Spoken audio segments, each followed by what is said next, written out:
Bonjour à tous, j'espère que vous allez bien. Alors aujourd'hui, on se fait un petit récap actu et on passe tout de suite dans le vif du sujet.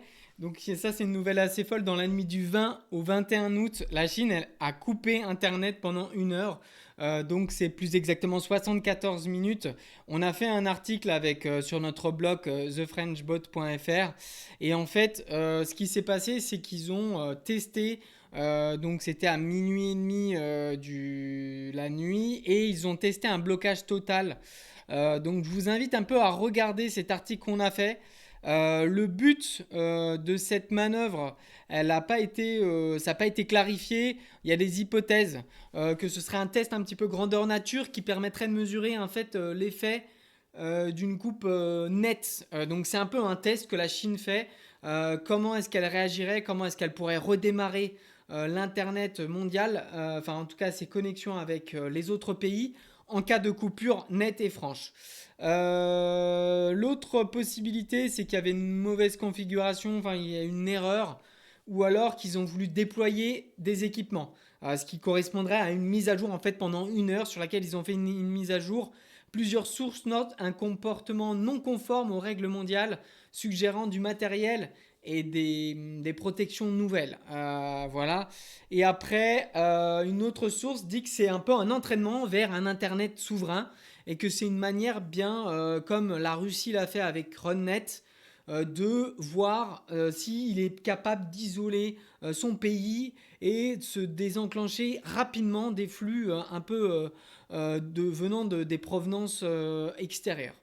Alors l'impact que ça a eu cet arrêt, eh bien l'impact ça a été sur les grandes boîtes comme Apple ou Tesla qui ont vu en fait leur logiciel couper, le cloud, c'est-à-dire tout ce qui est des enregistrements, des sauvegardes dans le nuage, hein, on appelle ça un nuage, mais c'est-à-dire des sauvegardes qui ne sont pas sur nos physiques, eh bien ça a été coupé. Donc il y a vraiment eu des perturbations assez importantes sur tous ces acteurs. Et en fait, la Chine n'a pas prévenu. Donc il y a eu vraiment. C'est là qu'on voit que la Chine est ultra puissante et ultra indépendante dans son fonctionnement. C'est-à-dire qu'elle a fait la chose sans demander du reste aux autres. Voilà, donc ça c'était pour la coupure Internet de 1 heure sur le continent chinois. Sur le continent asiatique, pardon, en Chine. Le deuxième point, c'est LM Arena. Donc LM Arena, vous le connaissez, c'est ce petit... en tout cas, on a fait une vidéo là-dessus. Et surtout, ce qu'on voulait présenter, c'était Nano Banana. Alors Nano Banana, qu'est-ce que c'est? C'est une intelligence artificielle qui propose des créations photos, mais assez poussées. C'est assez intéressant. Donc il y a des rumeurs qui disent que Google est derrière et ça semble se confirmer un petit peu parce que des fondateurs de Google Studio ont mis des emojis bananes sur leur comment dire sur leur profil. Donc il se pourrait que Google soit derrière cette intelligence artificielle qui crée en fait des photos et vous allez le voir en fait la seule manière de pouvoir utiliser un Nano Banana ça va être en fait de vous allez voir, je vais vous montrer. Ça va être de faire ce qu'on appelle des battles sur LM Arena. Donc LM Arena, qu'est-ce que c'est? C'est un outil qui vous permet de faire des battles, c'est-à-dire de confronter deux intelligences artificielles, mais c'est à l'aveugle. C'est-à-dire vous faites une demande, j'ai mis une photo d'Emmanuel Macron juste ici, et je lui ai dit fais en sorte que cet homme présente une voiture en concession, c'est un vendeur automobile. Donc vous voyez qu'une fois que j'ai fait ma requête, il me présente deux images et en fait je n'ai pas les sources. Je sélectionne l'image que je veux voir et après il me donne la source. On va faire un exemple. Une nouvelle image s'il te plaît. Et en fait, vous allez voir, voilà, donc en fait là, on a l'assistant A et l'assistant B. Il est en train de créer l'image et ensuite, moi, je vais voter. Donc vous allez voir que, en fait là, les deux premières images qui ont été générées, il y a eu Flux à notre droite et Quen à notre gauche. Ensuite, c'était Flux et Cedit. Là, j'ai choisi aucun des deux. Je trouvais que les deux n'étaient pas très cohérentes. Là, j'ai choisi Quen face à Cedit. Et en fait, on a eu Nano Banana au bout de la quatrième tentative. On le voit, c'est là et je trouve que c'était quand même incroyable parce que d'une image, donc je vous rappelle l'image, c'est cette image, d'une image comme ceci, on a eu en fait vraiment quelqu'un d'éloigné, donc Emmanuel Macron, qui se retire, qui présente la voiture. Je trouve ça très impressionnant. Je vous rappelle que de cette image, on en a fait cette image. Donc il a bien en plus mis l'alliance à sa main, il en a une autre ici. Mais franchement, c'est super impressionnant. Quoi, une image s'en sort très bien aussi, hein, je trouve, hein. Alors, il présente un peu moins la voiture, mais donc là, mais j'aurais dû remettre l'image de Macron. Mais là, il nous a fait deux images. Vous allez voir le concept de la battle à l'aveugle. Il a fait deux images et je choisis celle que je veux. Donc je dis que celle de droite est meilleure. Et vous allez voir que là, il va nous donner les modèles qui ont justement façonné ces deux images. Donc ça s'appelle LM Arena et c'est la seule manière pour le moment d'utiliser Nano Banana qui n'est pas sortie sur le marché. Et on voit que c'est Flux qui nous a créé cette image à la droite. Alors les yeux là, c'est un peu... Ouais, c'est pas correct. Et on voit que Photone, je ne connais pas, a créé à la gauche. Vous ne pouvez pas utiliser autre chose que Battle. En direct chat, vous n'aurez pas Nano Banana. Voilà, le troisième point de cette actualité, c'est GPT-6 qui arrive. C'est fou, GPT-5 vient d'arriver et Sam Altman, dans une interview à la CNBC, a annoncé que l'écart, le temps entre la sortie de GPT-4 et GPT-5 était trop long et qu'il y aurait un temps beaucoup plus court entre la sortie de GPT-5 et la sortie de GPT-6. Donc il a évoqué qu'il y aurait des évolutions sur l'entreprise et il a bien écouté ce que les utilisateurs donnaient avec les problèmes des utilisateurs qui trouvaient que l'intelligence artificielle n'était pas assez personnelle.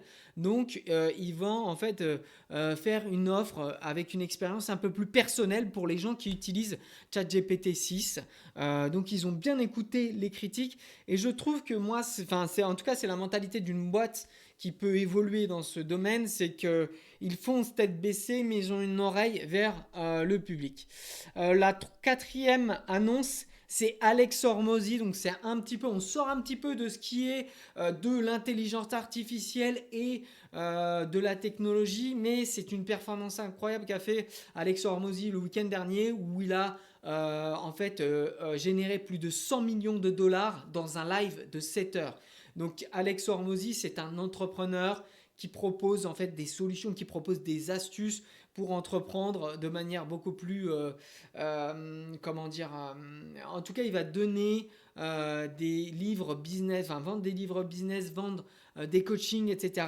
Donc il a vendu plus de 100 millions pour 100 millions de dollars en 7 heures de live internet. C'est un record absolu, il est passé dans le Guinness des records, c'est assez incroyable et en fait c'est un Américain et ça nous montre en fait la puissance du marketing américain parce que tout est basé sur du marketing, c'est 7 heures de live avec des promotions, des présentations et c'était vraiment un lancement très fort sur le business. Donc je vous invite à voir un peu les résumés, peut-être pas voir le live en entier, mais voilà, c'est un Américain qui change... qui nous montre un peu ce que les États-Unis font en termes de vente. Le dernier outil, c'est Notebook.lm. Vous vous rappelez un petit peu de cet outil qu'on adore, que je présente, que je n'arrête pas de présenter, mais je vous invite vraiment à l'utiliser. Et ils ont sorti, là on va prendre un exemple, donc j'avais mis investir en immobilier. Ils ont sorti maintenant un résumé audio. Vous allez le voir, un résumé vidéo, pardon. Vous allez voir, il va générer là une petite vidéo. Donc je vous rappelle, Notebook.lm, on lui donne des sources. Donc des PDF, des vidéos YouTube, des images. Et lui nous fait... Alors, là, Welcome to The Explainer. So, you're thinking about investing in French real estate. It can feel, well, overwhelming, right? Forget all that confusion. Today, we're going to lay out a super clear step-by-step roadmap to take you from just dreaming about it to actually signing the deal. Let's kick things off with this idea from Franklin Donc, Roosevelt. vous voyez qu'il nous fait un petit tuto vidéo, c'est super impressionnant. Alors c'est en anglais, c'est gratuit, Notebook.lm, c'est gratuit, hein. Tout ce que je présente là aujourd'hui c'est gratuit. Notebook.lm est gratuit, il est encore en version anglophone, pardon, mais vous avez la possibilité, vous allez voir par contre d'avoir ce qu'on appelle un résumé audio. Donc c'est un podcast qui est généré entre deux acteurs. Donc je vous rappelle, mon désir était de, d'investir dans l'immobilier locatif. Et donc, je lui ai donné tout un tas de Bienvenue à données. toutes et à tous pour cette exploration de l'investissement immobilier locatif, spécifiquement pour les débutants. Bonjour. On va s'appuyer sur 2 sources principales aujourd'hui. D'abord, une discussion très riche avec Julien Calamotte, qui a 15 ans d'expérience et une centaine d'opérations derrière lui, Ah oui, une sacrée expérience. carrément. Et puis aussi un guide pratique très concret, coécrit par une notaire et une experte comptable. L'objectif, c'est d'extraire les pépites, les conseils clés et de démystifier un peu tout ça pour se lancer. C'est une... Voilà, donc vous vous rendez compte un peu, donc à partir des documents qui sont là sur ma gauche, on a généré, et là on le voit, il nous régénère un podcast, un résumé audio. Donc en fait, avec ces documents qu'on insère dans NotebookLM, donc notebooklm.google.com, vous avez tout un tas d'éléments qui sont créés. Vous avez aussi ce qu'on appelle des cartes mentales. Des cartes mentales, qu'est-ce que c'est? Moi, j'appelle ça une pieuvre. Ça vous permet en fait tout simplement d'avoir une vue sur les différentes possibilités et d'élargir la pieuvre au fur et à mesure en fait en cliquant sur les liens. Vous avez voilà, ça s'étend et ça vous permet d'avoir une vision claire. Je suis quelqu'un de très visuel et ça me permet moi souvent de pouvoir voir mes projets et d'être un peu plus clair sur mes projets. Je vous rappelle que le résumé audio qu'il nous a fait, il nous parle de Julien, je n'ai plus son nom de famille, et en fait Julien c'est lié à la source vidéo. Vous le voyez, c'est ce monsieur Julien, c'est un super entrepreneur qui fait des vidéos et donc il s'est basé, notre audio, notre résumé podcast, c'est basé sur la vidéo YouTube qu'on a insérée. Donc on a juste mis un lien de YouTube et il nous a fait un podcast. C'est assez fou, je trouve ça fou. Donc tout ça, c'est de l'intelligence artificielle. Hein. Les 2 personnes qui communiquent ensemble qu'on a entendu juste avant, c'est de l'intelligence artificielle. C'est complètement fou, ça va changer. Je vous laisse avec un challenge de la semaine. Ça va se passer dans ChatGPT. Si vous avez une version payante, vous pourrez créer des GPT personnalisés. Qu'est-ce que c'est? C'est des micros-agents, des micros-assistants. Je vous donne l'exemple de ce GPT que j'ai fait. Un exemple de salon de coiffure. Vous avez un salon de coiffure. Vous lui donnez des informations sur ce que vous faites et puis vous allez avoir un assistant. Alors par exemple, le nom du GPT, c'est GPT salon de coiffure. Donc vous vous rappelez, j'ai été dans modifier GPT. Description, ce GPT me permet de répondre aux mails reçus via la boîte mail de mon salon de coiffure.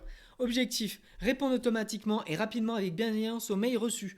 Le contexte, donc j'ai pris une boîte sur internet, Iséal Coiffure est un salon de coiffure haut de gamme situé à Dijon. On l'a mis à Dijon. On a le site internet de Iséal Coiffure. Les salons proposent coiffure femmes, hommes, enfants, balayage, tout ça. Donc tout ça j'ai trouvé sur internet. Le ton, il est professionnel mais chaleureux et humain. Et tu es toujours poli, accueillant avec des formules, avec plaisir. Merci pour votre message, nous serions ravis de vous accueillir. Voilà, donc après j'ai mis tout un prompt. Si vous souhaitez avoir cette requête, si vous voulez qu'on le copie-colle et que je vous l'envoie, vous avez juste à commenter cette vidéo, je vous le donnerai. Et vous pouvez le remplacer, le modifier, l'ajuster à votre business. Donc là, vous allez voir avec sur notre droite, on va lui poser des questions. Donc notre GPT salon de coiffure, je souhaite réserver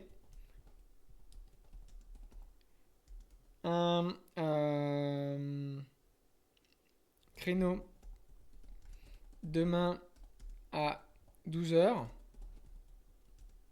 Pouvez-vous me donner le tarif d'une coiffure homme?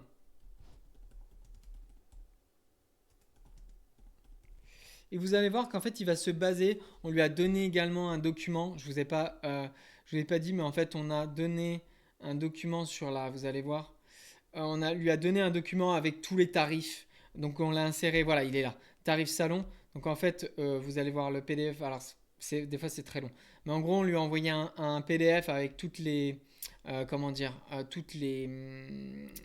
Tous les tarifs de notre coiffure. Donc là, il est en train de faire. Alors, je l'ai mis en thinking, c'est-à-dire je l'ai mis en forte pensée, mais il n'y a pas besoin d'avoir un mode ultra puissant comme ça. Ça mettra moins de temps avec le mode voyez, en fait, on a le mode automatique ou instant et ça ira beaucoup plus vite. On va mettre passer et vous allez voir, il va nous faire une réponse beaucoup plus rapide.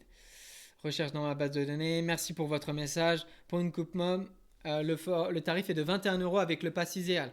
Concernant votre souhait de réserver demain à midi, le plus simple est de nous appeler directement. On n'a pas la fonction. Alors, avec The French Boat, on vous fait des automatisations pour directement que les gens puissent réserver vos créneaux et que ça s'entre dans le calendrier, que ça regarde les créneaux disponibles et que ça puisse s'insérer dans vos créneaux. On crée aussi des chatbots, c'est-à-dire des agents qui peuvent converser directement sur votre site internet. La personne clique sur votre site internet, elle parle avec un assistant et lui-même réserve le créneau, il lui propose des créneaux. La personne clique sur le créneau et ça vient de s'insérer sur votre calendrier, voire même payer si vous avez besoin d'un paiement en amont. Donc là, on voit que juste pour la création de mails, c'est déjà hyper puissant. C'est le forfait à 20 $ par mois, c'est avec ChatGPT. Voilà, si vous souhaitez avoir des automatisations et des intégrations au sein de votre entreprise pour automatiser et même gagner du temps, vous pouvez me contacter directement en lien avec les commentaires ou alors sur notre site internet thefrenchboat.com. Je vous dis à très vite et bonne soirée. Ciao.